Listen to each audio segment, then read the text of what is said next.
तेजस्वी यादव की आपने बात की। तेजस्वी यादव ने आज एक बयान दिया। उन्होंने कहा कि शिक्षा मंत्री ने जब पहली बार ये मामला सामने आया था, मेरे ख्याल से 13 जून का उनका बयान रहा होगा अगर मैं गलत नहीं हूं तो, उन्होंने कहा था नहीं कोई गड़बड़ी नहीं हुई है, कुछ नहीं हुआ है, कहीं पेपर लीक नहीं हुआ है। अगले दिन मेरे ख्याल से वो उड़ीसा पहुंचे हुए थे, वहां पर उन्होंने कहा हाँ कुछ एक दो मामले आए, लिमिटेड मामले। तो सवाल ये उठता है कि एक अप्रोच होती है, सेंसिटिव अप्रोच होती है, एक केयरफुल अप्रोच होती है। आपने बिना जांचे परखे कह दिया कि कोई पेपर लीक नहीं हुआ है और फिर बाद में आप खुद ही कह रहे हैं। पिनाल जी, बिल्कुल सेंसिटिव अप्रोच होती है, इसीलिए हमने एक हाई लेवल कमेटी बनाई है जो इसकी जांच करेगी। सेंसिटिव अप्रोच है इसलिए हम प्रतिबद्ध है कि हर कार्य होगा और जांच फटाफट हो रही है। और हमने अभी भी जहां पे हमें लगा जैसे एक एग्जाम को पोस्टपोन करने की जरूरत पड़ी कल, हमने वो भी किया।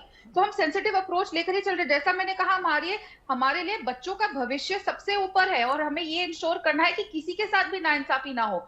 क्योंकि जब तक खबरें आ रही थी, जब तक तहकीकात नहीं होगी, हम किसी ऊपर कोई ब्लेम नहीं करना चाह रहे थे और किसी भी कंक्लूजन पे बिना किसी तहकीकात के नहीं जाना चाह तो रहे बिना थे। किसी तो तहकीकात के क्लीन चिट कैसे देना चाहते थे राधिका जी? जैसे जब तक कोई चीज सामने नहीं आई थी, पर जैसे ही आई हमने किया। देखिए, मैं आपको बहुत जिम्मेदारी से बात बता दूं कि हम कांग्रेस पार्टी नहीं है। जैसे छत्तीसगढ़ में सीजीपीएससी का घोटाला हुआ, एक ही भूपेश बघेल के एक ही जो उनके अफसर थे, उनके घर के 5-5 लोग उसमें आ गए। उसमें कोर्ट ने भी आके टिप्पणी कर दी, फिर भी भूपेश बघेल आखिर तक कहते रहे ऐसा कुछ हुआ नहीं है। मैं क्यों बोलूं, मैं क्यों कोई चीज बोलूं, मैं क्यों कोई कार्रवाई करूं, कुछ हुआ ही नहीं है। हम कांग्रेस पार्टी नहीं है, हम राजस्थान की कांग्रेस की सरकार भी नहीं है जिसमें लगातार पेपर लीक होते रहे और राहुल गांधी चुप्पी साध ली। और सब हम कार करके दिखाएंगे, सबके साथ न्याय होगा। और आके कहा ना धर्मेंद्र प्रधान जी ने, जी जो चीज हुई है वो एक्सेप्ट करी, हम भागे तो नहीं उससे। नहीं, नैतिक जिम्मेदारी ली। नैतिक जिम्मेदारी का मतलब क्या? नैतिक जिम्मेदारी से क्या मुझे दोबारा पेपर देने का अवसर मिलेगा? नैतिक जिम्मेदारी से क्या मेरे मन में जो संशय है, मेरे मन में जो संशय है कि भाई मेरा पेपर शायद लीक हो गया होगा इसलिए मेरी रैंक कम आई है, दूसरे बच्चे के ज्यादा नंबर इसलिए आ गए होंगे क्योंकि वहां पर लीक पेपर मिल गया होगा, क्या वो संशय मेरे अंदर से चला जाएगा? मेरे मन की खटास चली जाएगी? क्या परीक्षा रद्द होगी? ढेर सारे सवाल है राधिका जी, मैं आपके पास आऊंगी और लोगों को भी चर्चा में शामिल करना है। घनश्याम तिवारी जी ये कह रहे हैं कि भाई पहले से तो बहुत अच्छा काम कर रहे हैं, सिस्टम सुधार रहे हैं, वक्त तो लगेगा और दोषियों को बख्शा नहीं जाएगा, इतना काफी तो है। दिक्कत क्या है आप लोगों को? आप लोगों जी पिनाजी नमस्कार आपको, दर्शकों को और को पैनलिस्ट को। अंग्रेजी में एक कहावत है, elect a joker get a circus.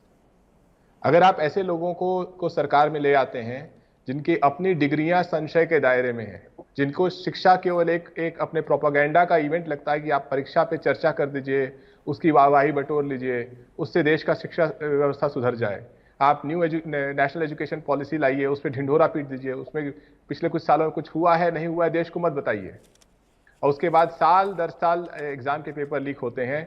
जब 4 मई को एग्जाम हुआ था उस समय बच्चों ने कहा था पेपर लीक हो गया है, ये सरकार सोई रही। उसके बाद जब रिजल्ट आया तो बच्चों ने बोला कि ये रिजल्ट अचानक से क्यों आपने समय बदल दिया, और जिस तरीके से रिजल्ट आया, मैं इस क्षेत्र को बहुत भली भांति जानता हूं। ये असंभव है कि 80,000 से ज्यादा बच्चे 650 से अधिक अंक ले आए। यहां पर बैठा हुआ कोई भी व्यक्ति, चाहे वो जेडीयू के स्पोक्स पर्सन हो या बीजेपी के स्पोक्स पर्सन हो, इस असंभव कार्य को जस्टिफाई नहीं कर सकते। और ये सरकार, पहले लगा कि सरकार बच्चों के साथ खड़ी है, लेकिन जिस तरीके से सरकार का रुख सामने आया, स्पष्ट हो गया कि सरकार धांधलीबाज लोगों के साथ खड़ी है।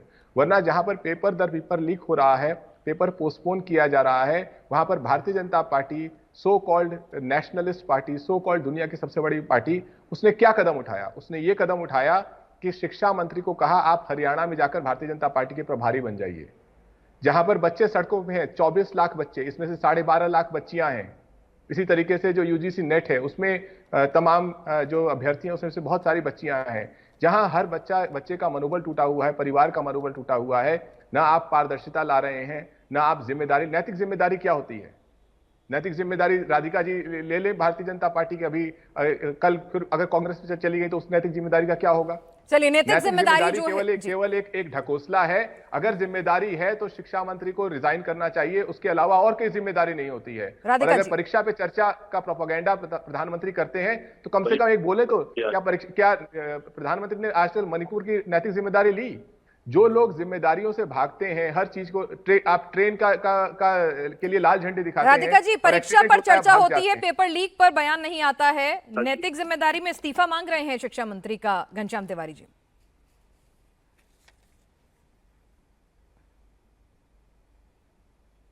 आप म्यूट हैं राधिका जी, अनम्यूट करेंगे एक बार अपना ऑडियो प्लीज। आपको मेरी जी आवाज अब आ मिल रही है।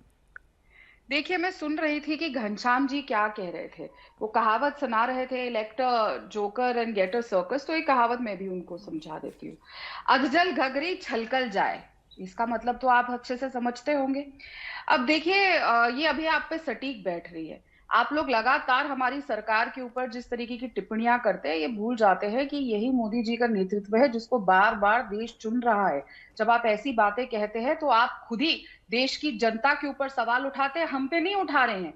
ये ऐसी ऐसी कहावतें दे के आप देश की जनता के ऊपर सवाल उठा रहे हैं और उनका अपमान कर रहे हैं, और इसीलिए आप लगातार सत्ता से बाहर भी रह रहे हैं। देश आपको चुन नहीं रहा है। ये मत फिक्र करिए कि मैं कांग्रेस में जाऊंगी, कहां जाऊंगी, मैं जहां हूं बहुत खुश हूं और यही रहूंगी। आप हमारी फिक्र मत करिए, अभी ये फिक्र करिए आपको ठीक है, अभी थोड़ा सा रिजल्ट अच्छा आ गया, उसका ये मतलब नहीं है कि आप उछल कूद करें।